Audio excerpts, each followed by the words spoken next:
The ship moved through the stars like a silver needle. Admiral Park Doan stood at the main window of the bridge and watched the lights of distant suns pass by.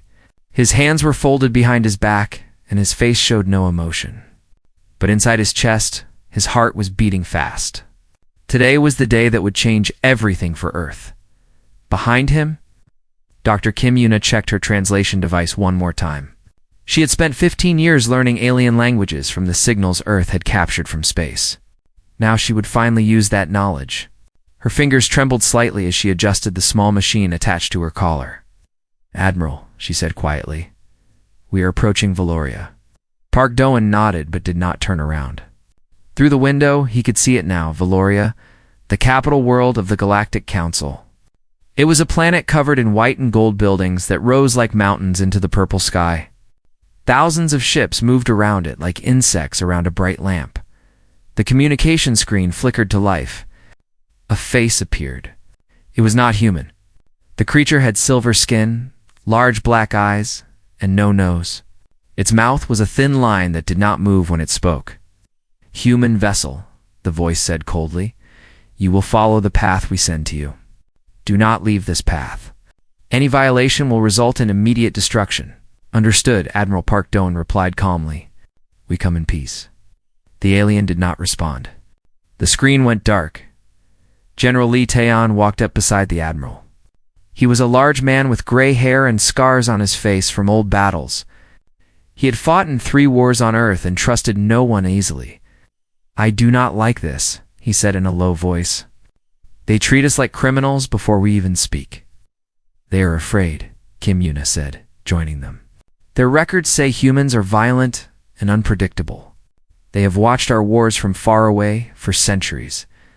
"Then they should know we are strong," Lee Taeyun replied. "Strength means nothing here," Park Doan said finally.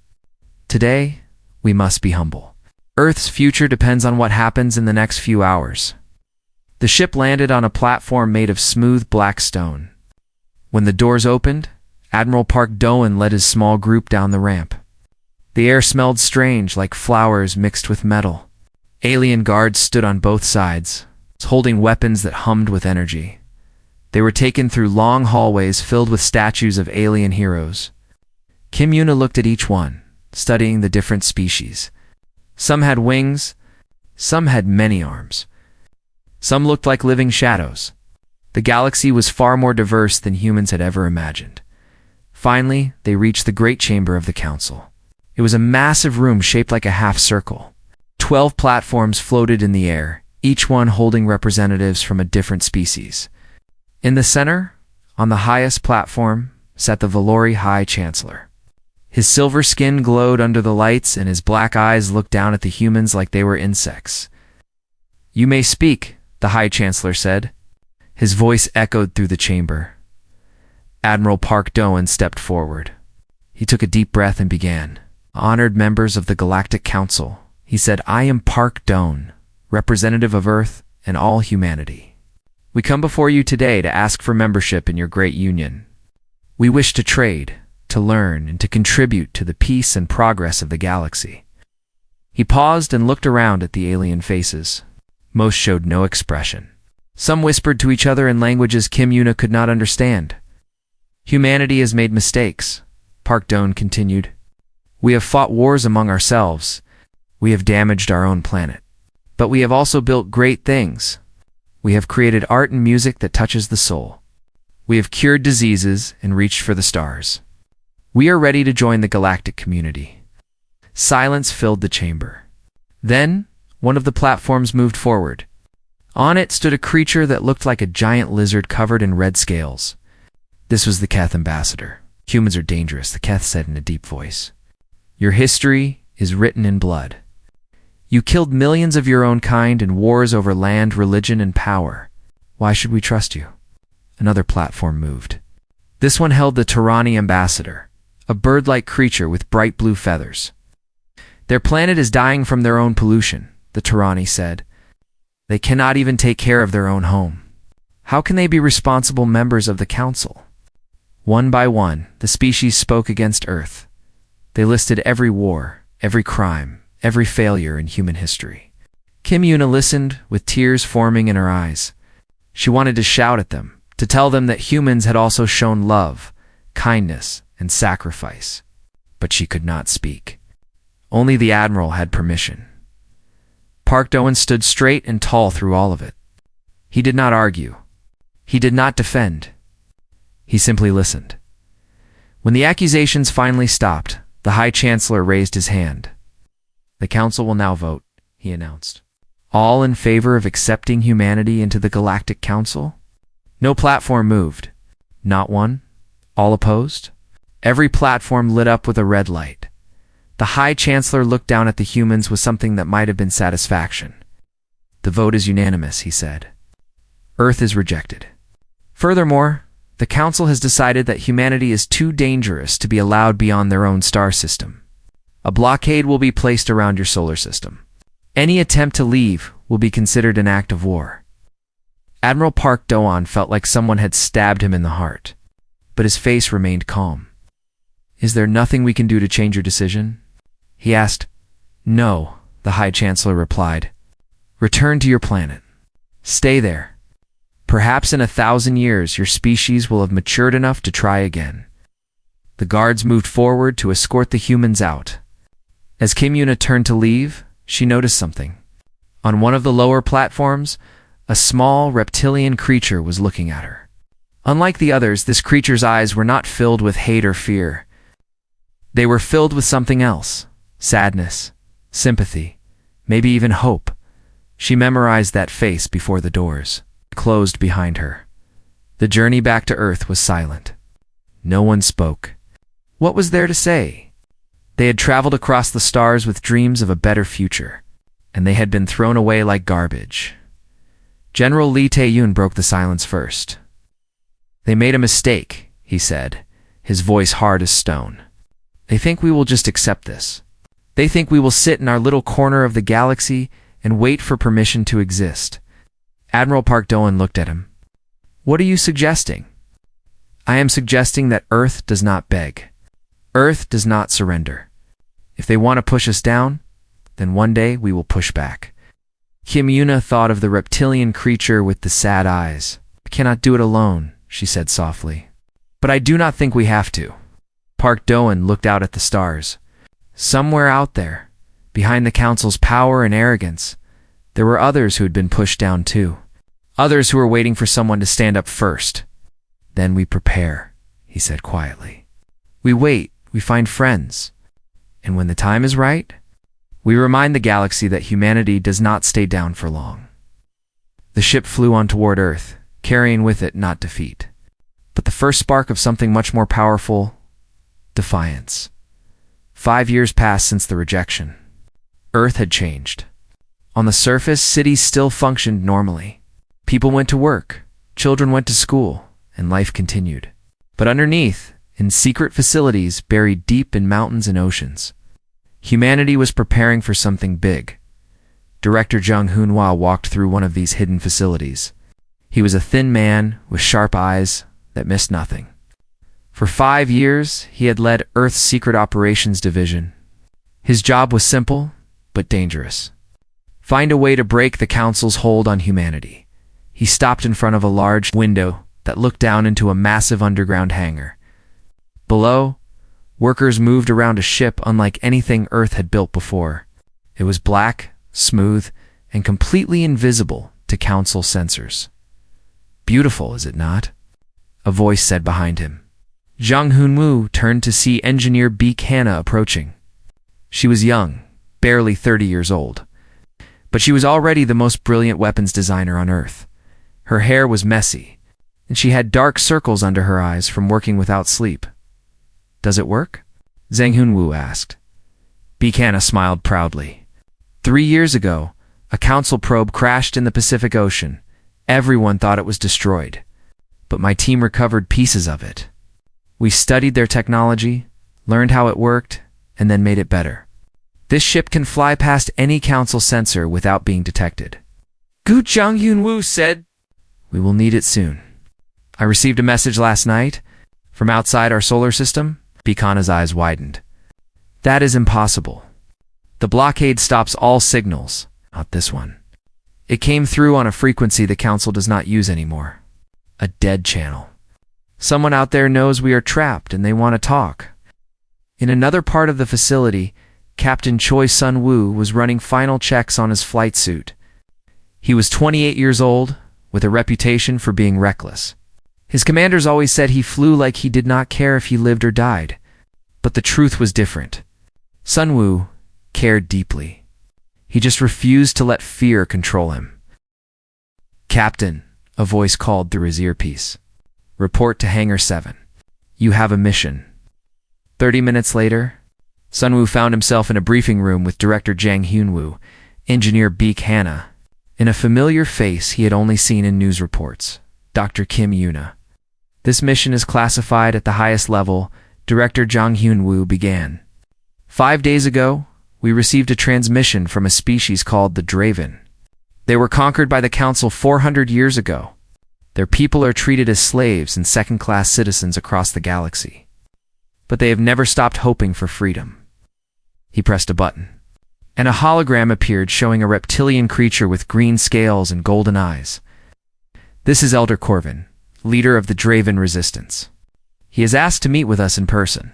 The meeting point is an asteroid outside Council's surveillance range. Captain Choi Sun-woo, you will pilot the stealth ship. Dr. Kim Yuna, you will be our diplomat." Sun-woo looked at the hologram. "Why do they want to help us?" "We are strangers to them," Kim Yuna answered. "Because the enemy of my enemy is my friend. The Draven have suffered under the Council for centuries. They have waited for someone brave enough or desperate enough to challenge the Council's power. That someone is us." 2 days later, the stealth ship slipped past the blockade like a ghost. Sun-woo flew with total concentration, his hands steady on the controls. Behind him, Kim Yuna watched the stars pass by and thought about everything that had led to this moment. The asteroid was small and gray, floating alone in the darkness between stars. As they approached, Sun-woo detected 2 other ships already waiting. One was reptilian in design, sharp and angular. The other was smooth and glowed with soft blue light. "We have company," Sun-woo said. Kim Yuna nodded. "The second ship must be the Lumari. Director Jang mentioned they might come too." They landed and stepped out onto the asteroid's surface. The gravity was weak, so they walked carefully. Ahead, 2 groups waited for them. The first group was the Draven.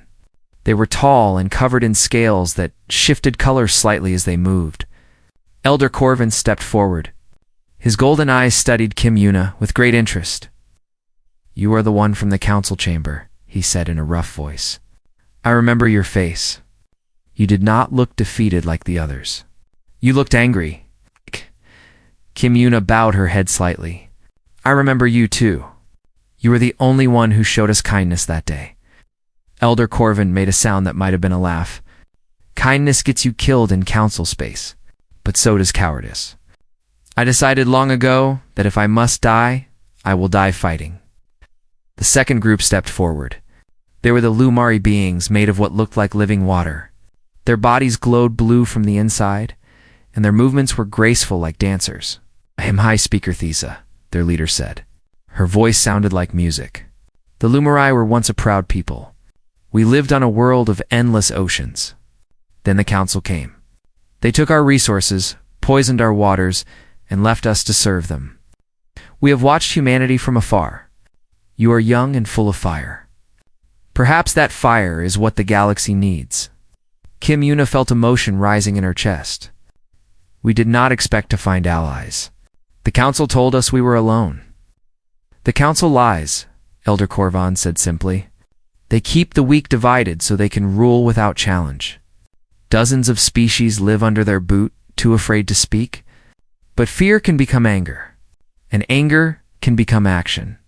All it takes is someone to strike the first blow." For hours they talked. Elder Corvin shared secrets about Council military movements. High Speaker Thesa provided star charts showing weak points in Council defenses. In return, Kim Yuna told them about Earth's new technologies and humanity's determination to fight. "We cannot win alone," Sun-woo said at one point. "But together with enough allies, we might have a chance." Elder Corvin nodded slowly. We will spread the word quietly. There are others who feel as we do. The Turani grow tired of being servants. The Sindari have had their worlds stripped bare. One by one, we will bring them together. High Speaker Thesa raised one glowing hand. We propose a name for this alliance. The Forgotten Pact. For we are the ones the Council forgot to fear.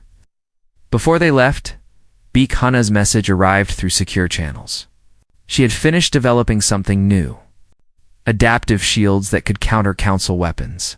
The technology was ready to be shared with their new allies. On the flight back to Earth, Kim Yuna sat in silence for a long time. Then she spoke. When I was young, I dreamed of meeting aliens. I thought they would be wise and kind. The Council showed me how wrong I was. But today I found something better than my childhood dreams. I found hope. Sunwoo smiled slightly. The Council rejected us because they thought we were weak and alone. They were half right. We were alone.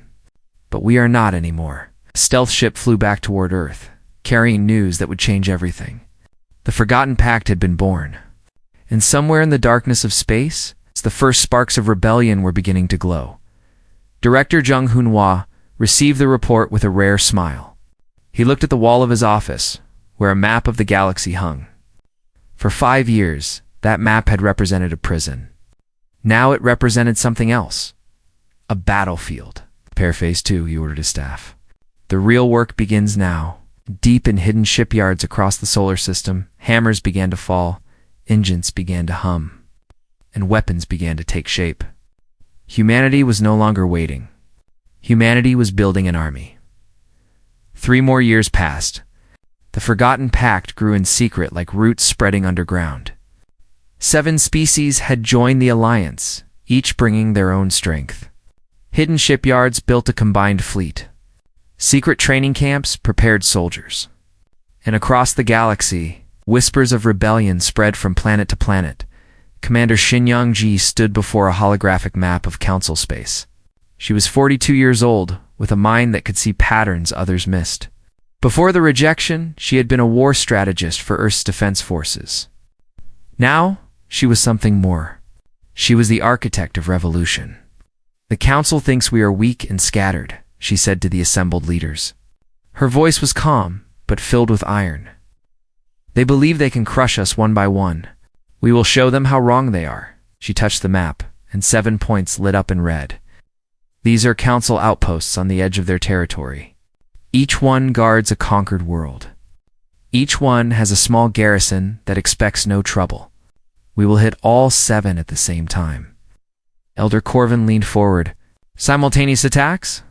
That would require perfect coordination across hundreds of light years. Yes, Shen Youngji agreed. That is why I have been working with Lieutenant Kong Min-jae for the past year. A young man stepped forward. Kong Min-jae was thin with quiet eyes and quick hands. He was Earth's best communications officer, and had built a network of secret channels that connected every member of the Alliance.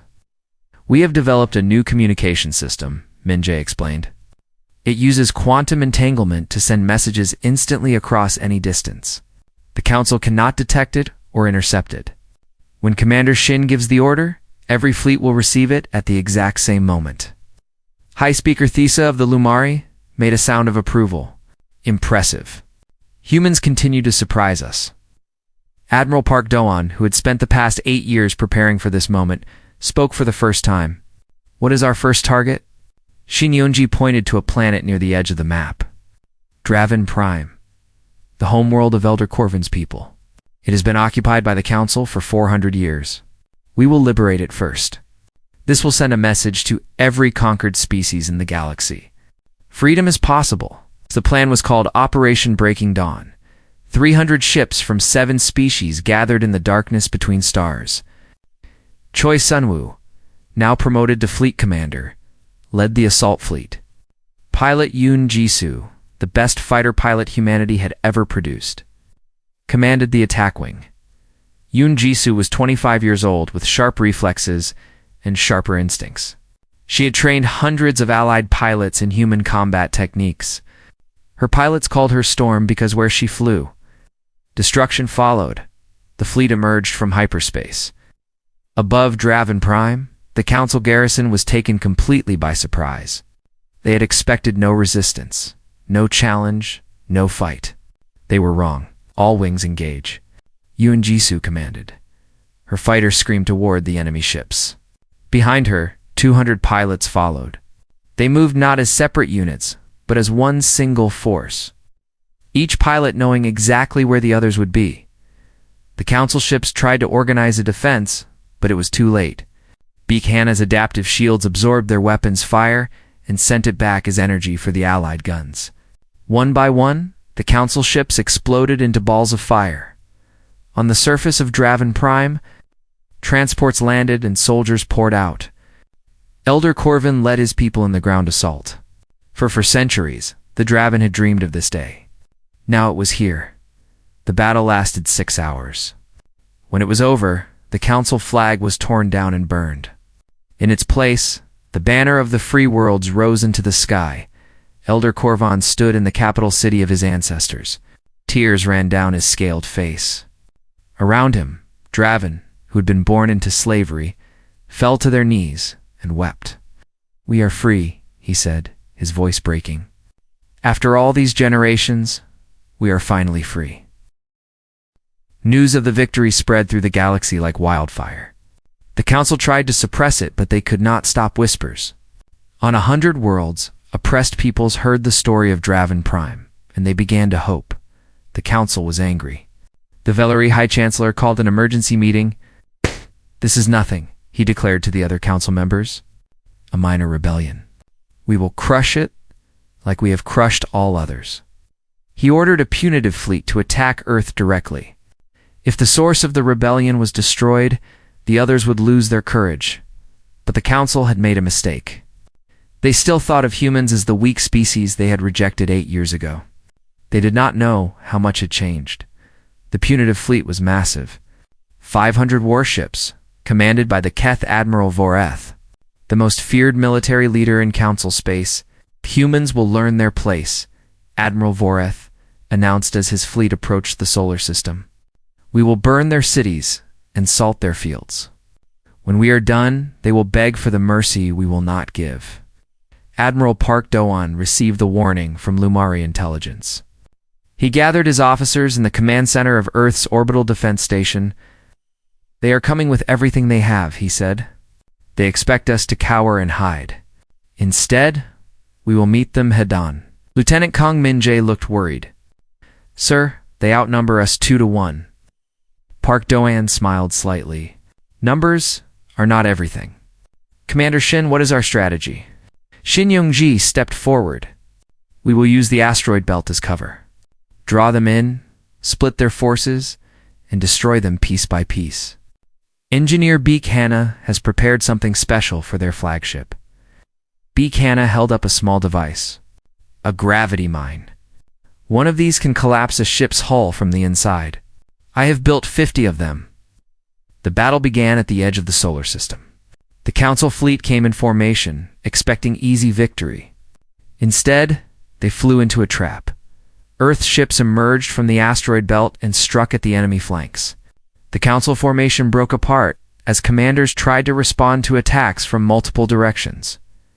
Yoon Jisoo led her fighters straight at the enemy flagship. Defenses fired at her from every direction, but she dodged and weaved like she could see the future. "Now," she commanded. Her fighters released the gravity mines.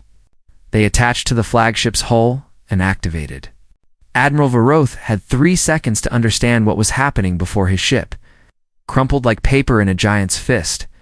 With their flagship destroyed, the Council fleet lost coordination. Ships tried to retreat, but there was nowhere to run. Earth's forces surrounded them and finished the job. When the last enemy ship exploded, cheers erupted across the solar system. On Earth, people ran into the streets, crying and hugging each other. Admiral Park Doan watched the debris field where the Council fleet had been. He felt no joy, only grim satisfaction.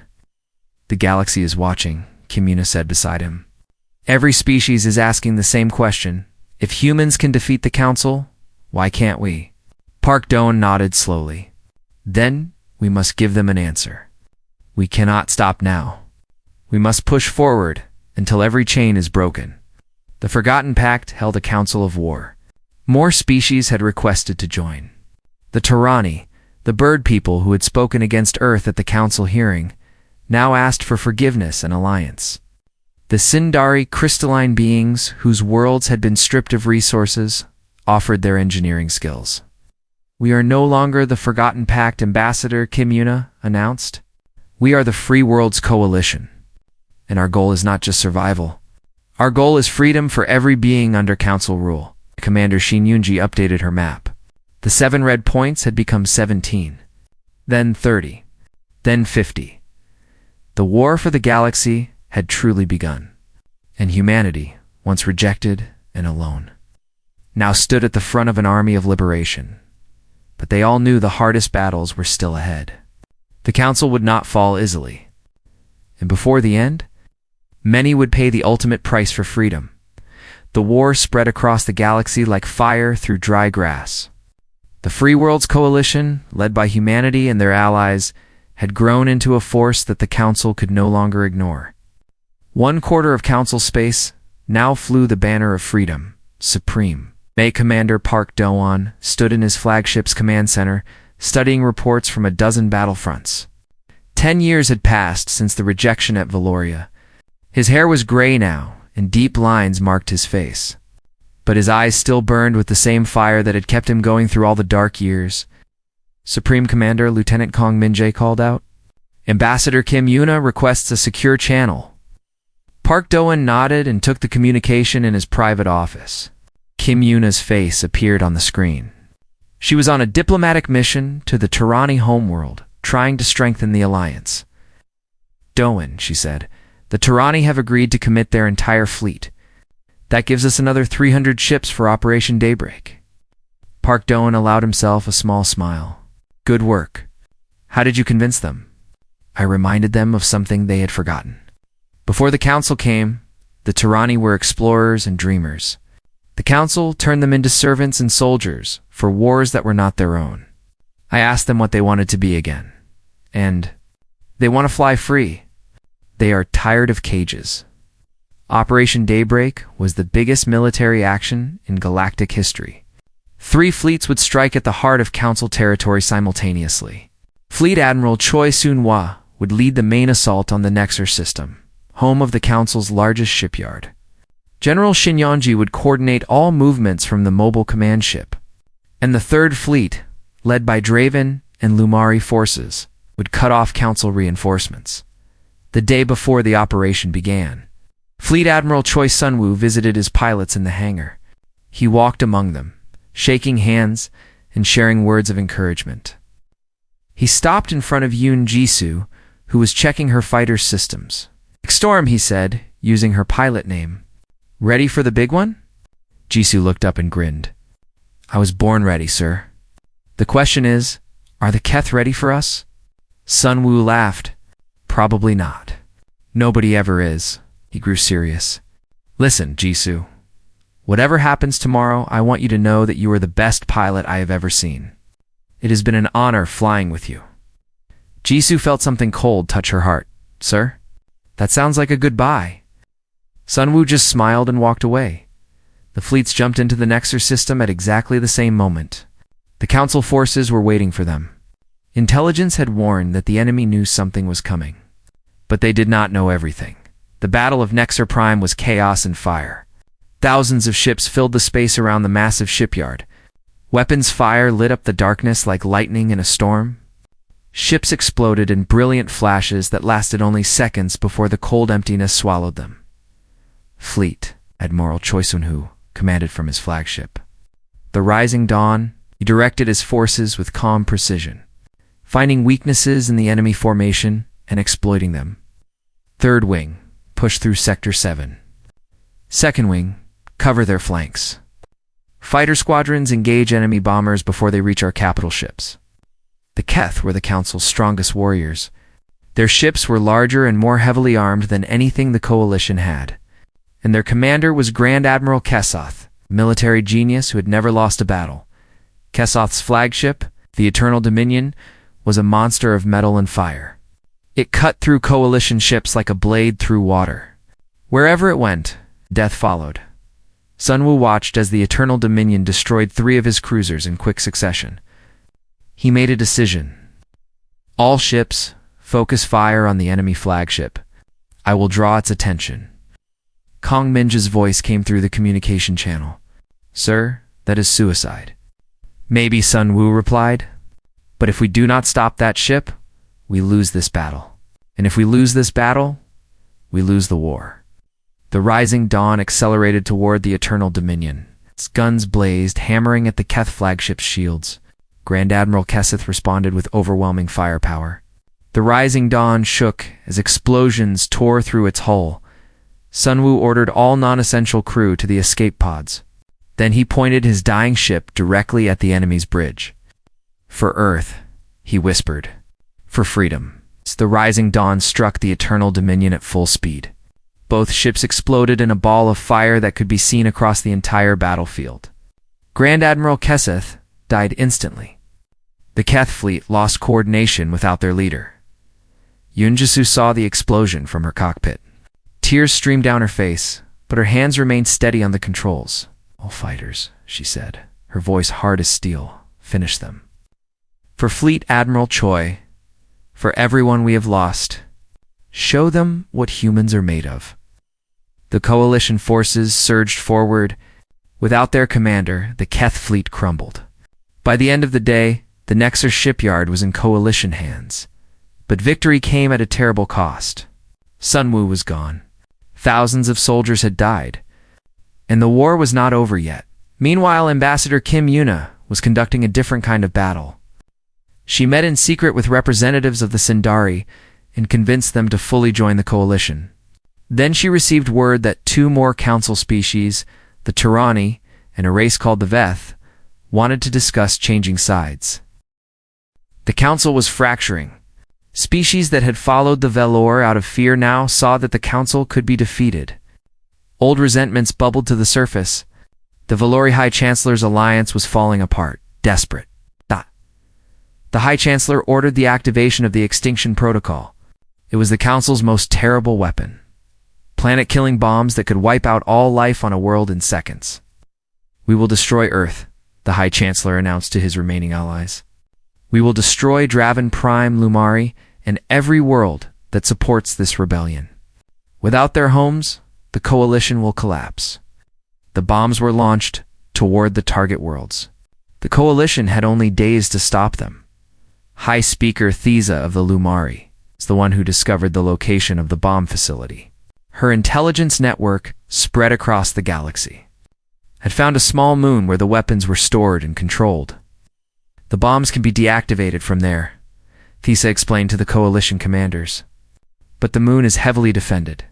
Any large attack would fail. General Shin Youngi studied the information. Then we send a small team. Fighters only. Fast in, fast out. Pilot Yunjisu stepped forward. I will lead the mission. Give me my best pilots. We will get it done. The mission was called Operation Last Hope. 20 fighters flew into the heart of enemy territory. They dodged patrols, slipped through defense networks, and reached the hidden moon. The facility was guarded by an army of soldiers and automated weapons. Jisoo led her pilots in a direct assault, drawing fire while a small ground team planted explosives. The team leader reported, "Get out now." Jisoo pulled her fighter around for extraction, but enemy ships had arrived. She was surrounded. Go. She ordered her surviving pilots. I will hold them off. Her fighter danced through enemy fire, destroying ship after ship. She was a storm of destruction, buying time for her team to escape. But there were too many enemies. Her fighter was hit, then hit again. Systems failed. Alarms screamed. The last thing Jisoo saw before her cockpit went dark was the explosion of the bomb facility. The charges had worked. The planet killers were destroyed. She smiled as enemy soldiers pulled her from the wreckage. Worth it, she whispered before losing consciousness. On Earth. People watched the skies, not knowing how close they had come to extinction. In the Coalition Command Center, Supreme Commander Park Doan Receive the news. The bombs are destroyed, Shin Yongji reported. But pilot Yoon Ji-soo was captured. Park Do-eun closed his eyes. Another hero lost. Another friend taken. Then we will get her back, he said quietly. And we will end this war. Once and for all, the final battle was coming, and humanity would lead the charge. The final battle for the galaxy began with a single broadcast. Supreme Commander Park Do-eun stood before a camera on the bridge of his new flagship, the Dawn of Freedom. His face was tired but determined. His voice carried the weight of everything they had fought for. Citizens of the galaxy, he said, 12 years ago, humanity came to the Galactic Council with open hands and hopeful hearts. We asked only for a chance to prove ourselves. We were rejected, humiliated, caged in our own solar system like animals. He paused, letting the words sink in. We did not break. We found others who had suffered as we had. Together, we built something the Council never expected, an alliance of the forgotten, the oppressed, the rejected. Today, that alliance stands at the gates of Valoria itself. We did not choose this war, but we will finish it. The broadcast ended. Across the galaxy, billions watched. On coalition worlds, soldiers cheered. On council worlds, the oppressed dared to hope. And on Valoria, the High Chancellor watched with cold fury. The coalition fleet was the largest ever assembled. Ships from 15 species flew in formation, each one carrying warriors who had chosen freedom over fear. At the center flew the human flagships. Leading the way as they had from the beginning, General Shin Yongji coordinated the attack from the command ship. Her voice was calm as she issued orders across dozens of channels. First wave, engage outer defenses. Draven assault teams prepare for planetary landing. All fighter wings protect the transports. The Battle of Valoria began. The Council had gathered every ship they had left for this final defense. The space around the capital world was filled with thousands of vessels. It was the most heavily defended position in galactic history, but the coalition was not afraid. They had fought too hard and lost too much to turn back now. Engineer Buchanan had prepared a special weapon for this day, a signal jammer that could disrupt all Council communications across the entire system. Without coordination, the massive Council fleet would become chaos. Activating the jammer now, Buchanan announced. The effect was immediate. Council ships began to drift out of formation. Orders from commanders went unheard. Defense networks failed to coordinate fire. The mighty Council armada became a confused mass of individual ships. The coalition struck like a hammer. Lieutenant Kang Min-jae, now captain, commanded the communication ship that kept the coalition fleet perfectly synchronized. Every order, every movement, every attack was coordinated with precision. Human fleet pushed through the center. Tirani wings take the left flank. Sindari heavy ships break the defensive line. Council fleet shattered under the assault. Ships that had terrorized the galaxy for centuries burned and died by the hundreds. On the surface of Valoria, Elder Corvin led the ground assault. His Draven warriors landed in transports and fought their way through the streets of the capital city. For 400 years, his people had been slaves. Now they were liberators. Forward, Elder Corvin roared. Today, we take back everything they stole from us. But the real victory came from an unexpected place. Yoon Ji-soo had been held in a council prison for weeks. She was beaten, starved, and interrogated. But she never broke. And she was not alone. The prison held thousands of captives from species the council had conquered over centuries. Ji-soo had spent her time well. She whispered to other prisoners. She made friends. She planned. On the day of the battle, she made her move. Now, she shouted. Prisoners across the facility attacked their guards with whatever they could find. Ji-soo led a group to the armory, where they seized weapons. Within hours, the prison was in rebel hands, but Ji-soo was not finished. She used the prison's communication system to broadcast across Valoria, attention all enslaved peoples. This is Yoon Ji-soo of the Free Worlds Coalition. The battle for liberation has begun. Rise up, fight for your freedom. Today, the chains break. Across the planet, Slaves who had served the council for generations heard the message. In factories, in homes, in military bases, they turned on their masters. What had been a military invasion became a revolution. The Valori High Chancellor watched his world burn from his palace. His silver skin had gone pale. His black eyes showed something he had never felt before: fear. "How?" he whispered. "How could primitives do this to us?" His advisors had no answer. They had spent so long believing in their own superiority that they could not understand their defeat. Coalition forces reached the palace. The High Chancellor tried to flee in a private ship, but Captain Kong Minja's squadron was waiting for him. "High Chancellor Minjay broadcast. By order of the Free Worlds Coalition, you are under arrest for crimes against sentient beings. Surrender now." The High Chancellor's ship was tractor-beamed and boarded. He was captured without resistance. The being who had once looked down on humanity like insects was now a prisoner. Ambassador Kim Yuna walked into the great chamber of the council. It was the same room where humanity had been rejected 12 years ago. But now it was filled with coalition soldiers and representatives from liberated species. She stood where Park Doan had once begged for acceptance, but she did not beg. "The Galactic Council is dissolved," she announced. "The species that ruled through fear and oppression will face justice for their crimes. In place of the Council, we propose a new government, the Allied Worlds Assembly, a union of equals, where every species has a voice, and none may dominate another." She looked around at the faces watching her. Draven, Lumari, Tarani, Sindari, and so many others. All of them had suffered. All of them had fought. And now, all of them were free. "Humanity did not come to conquer," she continued. "We came to liberate. The galaxy belongs to all of us. Together, we will build something better than what came before." The war was over. The council was defeated, and humanity, once rejected and alone, now stood as founders of a new galactic order. Yoon Ji-soo was found alive, leading the liberated prisoners. She had lost weight and gained scars, but her spirit was unbroken. When she saw her fellow soldiers, she simply smiled and said, "What took you so long?" Elder Korvan stood on the balcony of the council palace and looked up at the sky. His people were free. Their homeworld was theirs again. And the galaxy would never forget what they had achieved together. Supreme. Commander Park Doan held a final meeting with his officers. They gathered on the bridge of the dawn of freedom and looked out at the space where the battle had been fought. "We lost so many," Park Doan said quietly. Choi Sun-woo.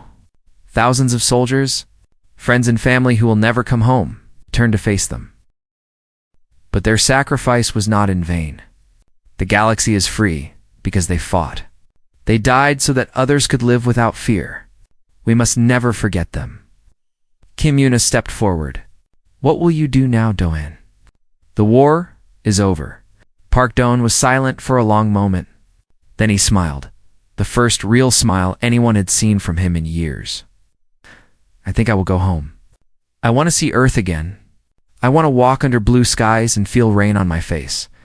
I want to watch children play without worrying about what tomorrow will bring." 6 months later, Park Doan returned to Earth. He was greeted as a hero, but he did not want parades or statues. He wanted only peace. He found a small house near the ocean and spent his days watching the waves. Sometimes old friends would visit. Sometimes he would receive messages from across the galaxy, asking for advice or simply saying thank you.